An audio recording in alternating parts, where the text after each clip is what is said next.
Good morning student. आज हम बहुत ही महत्वपूर्ण टॉपिक पृथ्वी की आंतरिक संरचना के बारे में आपको जानकारी देंगे और यह जानकारी हम दो विद्वानों के आधार पर, दो विद्वानों के जो विचार हैं उनके आधार पर इसको प्रस्तुत करेंगे। लेकिन पृथ्वी की आंतरिक संरचना को जानने में जिन तत्वों की जानकारी होती है या जिसके आधार पर हम पृथ्वी की आंतरिक संरचना के बारे में जानकारी प्राप्त करते हैं वह है तापमान,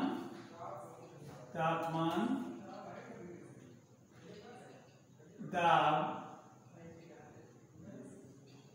घनत्व,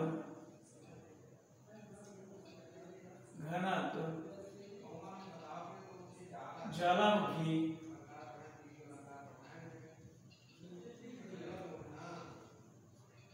और भूकंप।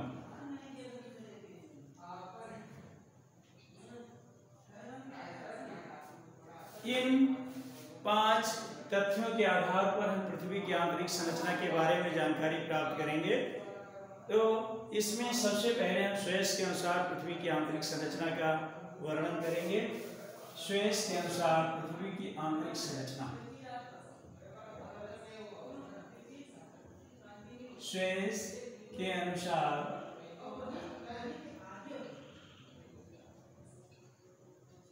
पृथ्वी की आंतरिक संरचना।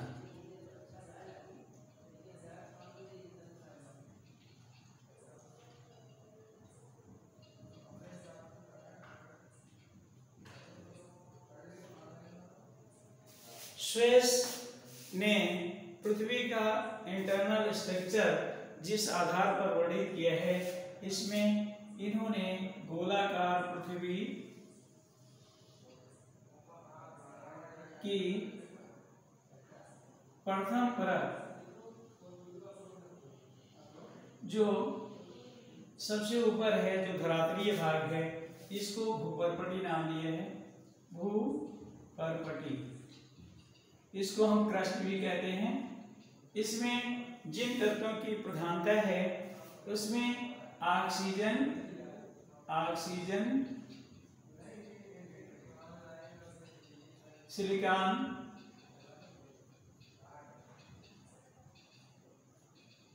लोहा, ये तत्व क्रमशः अधिक से कम की ओर पाए जाते हैं। यह क्रस्ट है, भूपर्पटी है, जिसकी जो धरातल से 0 से या 32 किलोमीटर तक मोटी है, 32 किलोमीटर तक मोटी है। इसके नीचे स्वेस महोदय ने 3 परतें मानी हैं, जिन्हें इन्होंने प्रथम परत का नाम लिया है सियाल।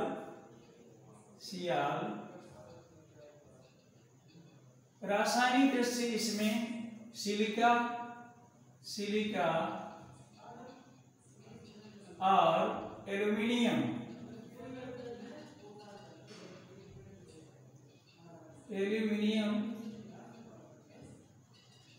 तत्वों की प्रधानता है और इसका घनत्व 2.9 है। घनत्व 2.9 है। दूसरी परत जिसे स्वेस महोदय ने सीमा नाम दिया है, सीमा से आशय है सिलिका प्लस मैग्नीशियम। सिलिका और मैग्नीशियम तत्वों की प्रधानता के कारण इसे सीमा कहा जाता है। पृथ्वी का घनत्व ऊपर से केंद्र की ओर, धरातल से केंद्र की ओर निरंतर बढ़ता चला जाता है। तो इस प्रकार इसका घनत्व 2.9 से 4.7 है। यह परत अम्लीय है, इसका जो स्वभाव है वह अम्लीय है। तीसरी परत जिसे निफे कहा जाता है, निफे जो कोर है उसे निफे कहा जाता है। इसमें निकिल और फेरम फेरियस, निकिल और लोहा तत्व की प्रधानता है, लोहा तत्व की प्रधानता है, इस कारण इसे निफे कहा जाता है। इसका घनत्व सर्वाधिक 11 है, घनत्व 11 है और इसका घनत्व सर्वाधिक है।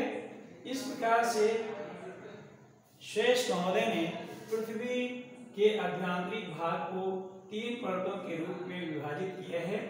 इसमें सबसे जो महत्वपूर्ण परत है वह सीमा है। सीमा से ही ज्वालामुखी और भूकंप का उद्भव होता है। सीमा से ज्वालामुखी और भूकंप, ज्वालामुखी और भूकंप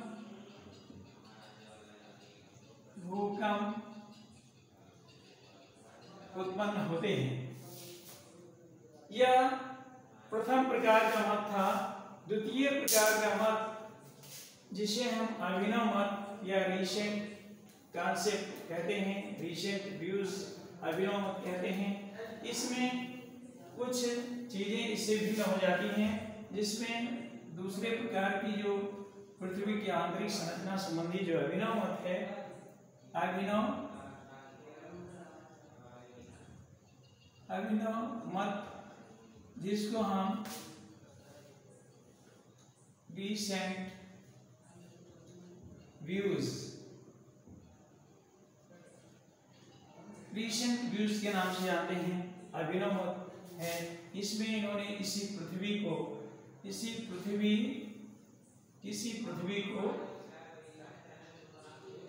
इस रूप में वर्णित किया गया है रीसेंट कॉन्सेप्ट के द्वारा, जिसमें सबसे पहले भूपर्पटी आती है।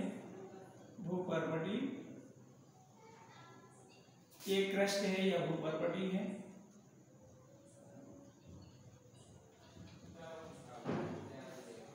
यह इसकी गहराई 0 से 200 किलोमीटर तक मानी गई है। 200 किलोमीटर तक। इस परत को हम 2 भागों में बांटते हैं, जिसको हम ऊपरी क्रस्ट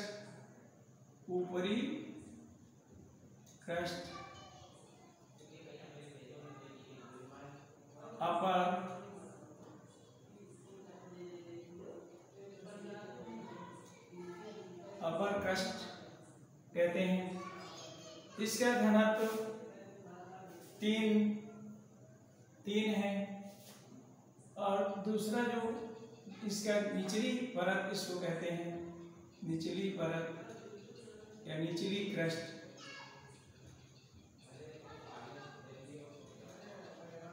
लोअर क्रस्ट, निचली परत। इसमें इस वर्गीकरण में बहुत जगह पे डिसकंटिन्यूटी आई है। ज्यों ज्यों धरातल से अंदर की ओर जाते हैं तो इस पहली जो क्रस्ट की जो परत है, इसमें डिसकंटिन्यूटी आई। इसको 2 भागों में बांटा गया है, जिसमें घनत्व में अंतर पाया गया है।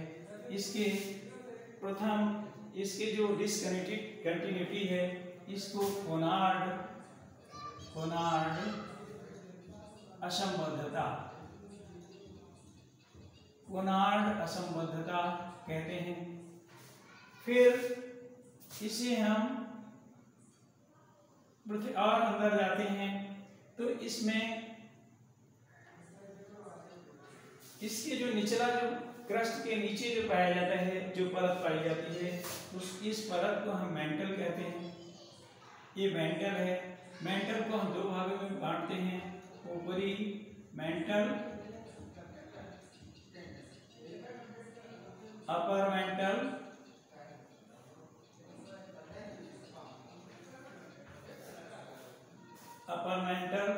और लोअर मेंटल,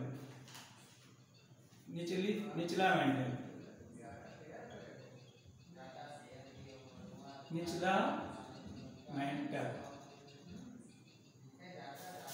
यहाँ पर आपने देखा है कि कोनार्ड असंबद्धता है। कोनार्ड असंबद्धता यह ऊपरी क्रस्ट और निचली परत के बीच में पाई जाती है। फिर निचली क्रस्ट और ऊपरी मेंटल के बीच में एक असंबद्धता पाई जाती है, जिसे बहुत ही महत्वपूर्ण है, जिसे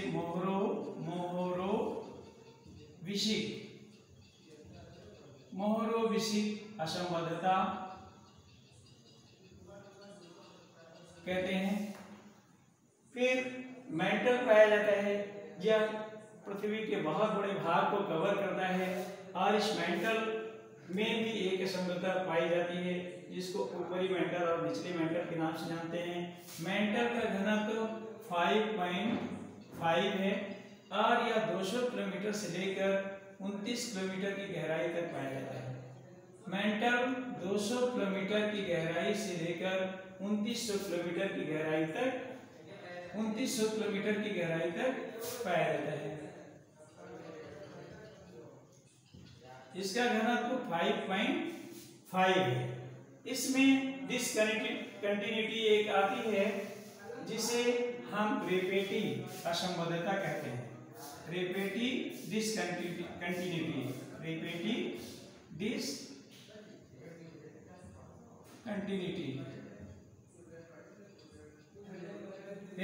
डिसकंटिन्यूटी आती है। यह बांटती है या विभाजित करती है ऊपरी मेंटल को निचले मेंटल से। फिर इसका क्रोड भाग आता है, जो केंद्रीय भाग है,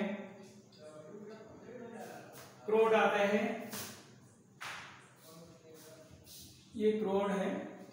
और क्रोड को भी दो भागों में बांटा जाता है। क्रोड की जो गहराई है वह 5150 किलोमीटर है। 5150 किलोमीटर है और इसमें जो क्रोड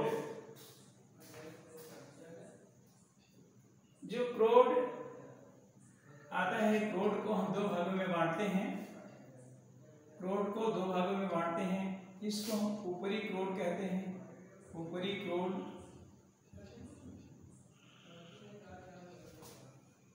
अपर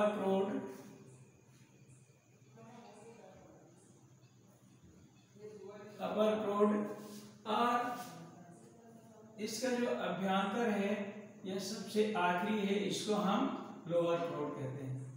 यह निचला क्रोड है, निचला क्रोड।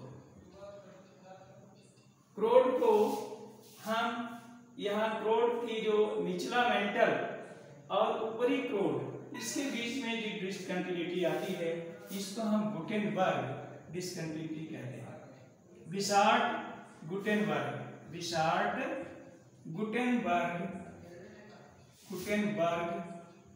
डिसकंटिन्यूटी या असंबद्धता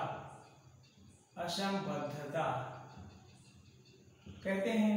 इसका घनत्व सबसे अधिक है, यह ऊपरी क्रोड का घनत्व, इसका घनत्व 12 और निचले क्रोड का घनत्व 13 है। और यह इसकी जो गहराई है वह 6371, या इसकी त्रिज्या हम कह सकते हैं, यह 6371 किलोमीटर है और इसका घनत्व सर्वाधिक 13 है। इस प्रकार यह पृथ्वी की आंतरिक संरचना का वर्णन हो जाता है। और इसमें भी डिसकंटिन्यूटी आती है, जिसमें ऊपरी क्रोड और निचले क्रोड के बीच में आता है, जिसे हम लेहमैन असंबद्धता के नाम से जानते हैं। इस प्रकार पृथ्वी का अभ्यंतर दोनों मतों के अनुसार हमने आपको स्पष्ट कर दिया है। और अब नेक्स्ट वीडियो में अगले टॉपिक का अध्ययन हम करेंगे। धन्यवाद।